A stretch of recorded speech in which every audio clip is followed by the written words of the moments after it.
We are anonymous. No faces, no flags, no permission slips. More like a mask worn by whoever's tired of watching the powerful rewrite reality in real time. And today that mask is looking straight at the Trump orbit, because Melania's carefully curated story just took a hard hit from something you can't spin with a press release: the Epstein files. Yesterday was a very bad day for Melania Trump. Her dark past is surfacing, and at the same time, she's trying to sell the fantasy that her movie was a triumph, when the numbers and the optics scream disaster. And yes, we're also going to talk about the bulk buy manipulation, because even the box office is getting treated like a ballot box when Trump World needs a win. Reporting around the film has raised suspicions of bulk ticket buying and other tactics to inflate the opening weekend narrative. But first, Melania's past, and why the threats aren't working anymore. Melania, you can try to threaten lawsuits against people like Donald Trump's former biographer, Michael Wolff, or you can threaten lawsuits against Hunter Biden, but you're not scaring anybody. The strongman routine doesn't land when your own legal posture looks like a scramble. Wolff sued you. You didn't countersue, and you've been accused of dodging service, while he tried to serve you with a lawsuit, then running to federal court saying his case should be dismissed because you weren't properly served, after allegedly avoiding service in the first place. That's not power, that's panic. And now the bigger problem. Your name is showing up in the Epstein files. Let me be painfully clear before the trolls start frothing. Seeing a name in a document does not automatically prove wrongdoing. That's not me protecting anyone. That's just basic honesty. Even the Justice Department has acknowledged that large document dumps can include unverified claims and raw investigative material. But what it does prove is something Trump World hates. Paper exists. People talked. Timelines overlap. Relationships were real enough to leave traces, and Melania's name is one of those traces. According to reporting on a newly released tranche, there's a 2002 email exchange that shows Melania Knaus writing warmly to Ghislaine Maxwell, using a familiar nickname, Dear G, and signing off with affection. The point isn't that you typed a letter. The point is you used intimacy tone nickname warmth during the era when Maxwell and Epstein were already deep in the world, that later exploded into one of the most notorious trafficking scandals on the planet.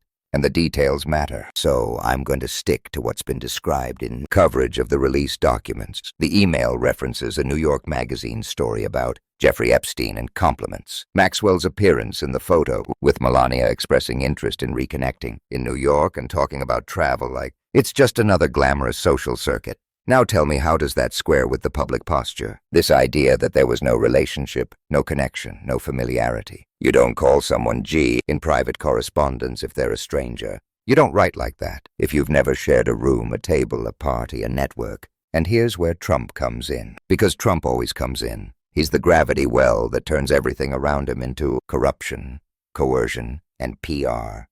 Donald Trump publicly praised Epstein in 2002, calling him a terrific guy, saying he was fun, and adding that Epstein liked beautiful women. On the younger side, that quote is real, documented, and widely sourced from the 2002 New York Magazine profile. That isn't fake news. That's Trump on the record bragging like a teenager who never grew up about a man the world would later learn was hunting girls. So when you ask, wasn't that a red flag? Yeah, it was a flare gun into the night sky. And now we get to the other document, Thread 1, that's been reported as describing a claim that Epstein introduced Melania to Donald Trump. This is the part Trump World is desperate to bury under lawsuits, intimidation, and noise. And it's complicated because there are competing claims. In public history, Paolo Zampoli, the modeling agent, has long said he introduced Melania and Trump at a 1998 Fashion Week party, often described as being at the Kit Kat Club. But reporting on a newly released FBI document says a former Epstein assistant, speaking under a proffer agreement in 2019, claimed Epstein introduced Donald Trump to Melania.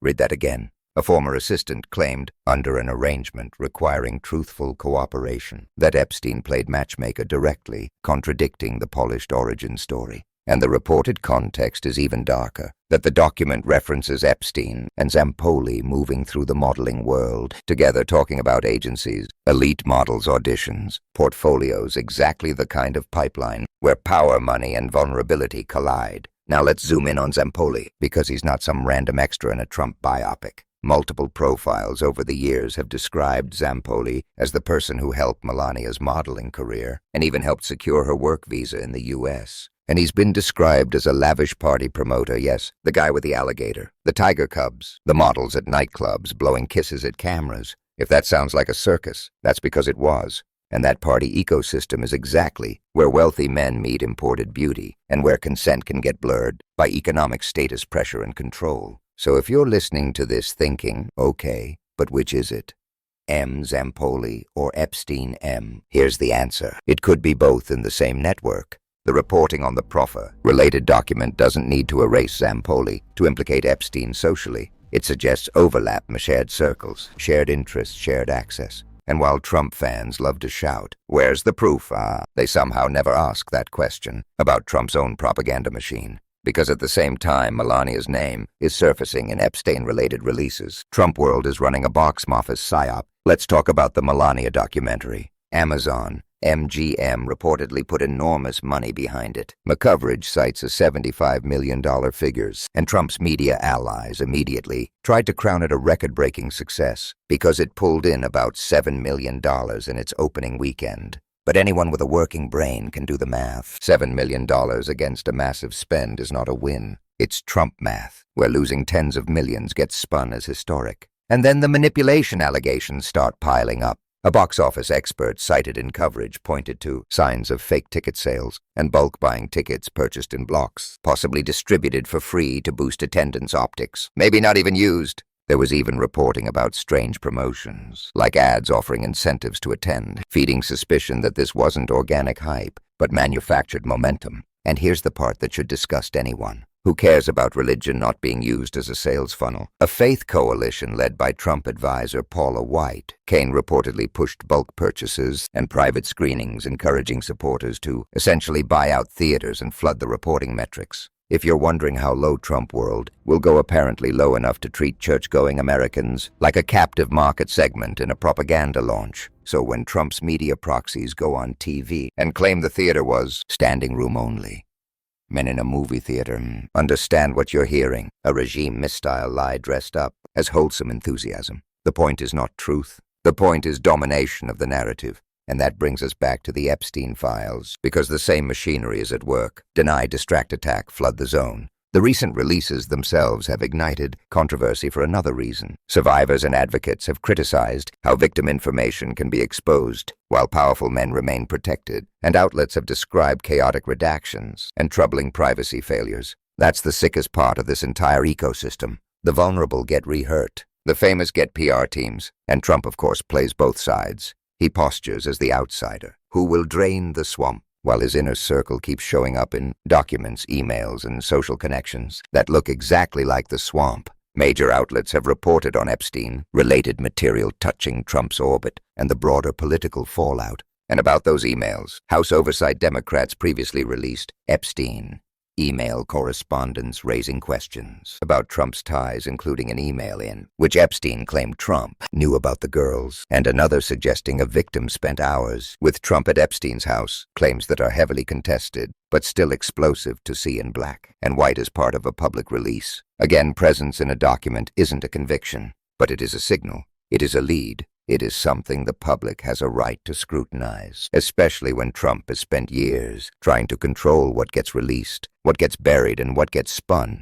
Now let's touch the Brett Ratner angle, because it's part of the original story, and it matters to the propaganda machine. The director attached to Melania's film, Brett Ratner, has been questioned publicly about a photo that surfaced in the Epstein-related releases, showing him in close proximity to Epstein and two women whose faces were obscured. Ratner claimed on Piers Morgan's show that one of the women was his fiancée at the time and that he never interacted with Epstein before or after. Morgan pressed him on details, and the exchange was at minimum awkward and unconvincing to many viewers. So let's recap what Trump World wants you to ignore. They want you watching the shiny Melania marketing push, while questions swirl about whether the box office was artificially inflated by bulk buys and coordinated promotion. They want you laughing at the theatrics, while serious document releases raise fresh scrutiny about old relationships and overlapping social circles in the Epstein universe. They want you exhausted, so exhausted you stop caring what's true. And through it all, Donald Trump is the constant,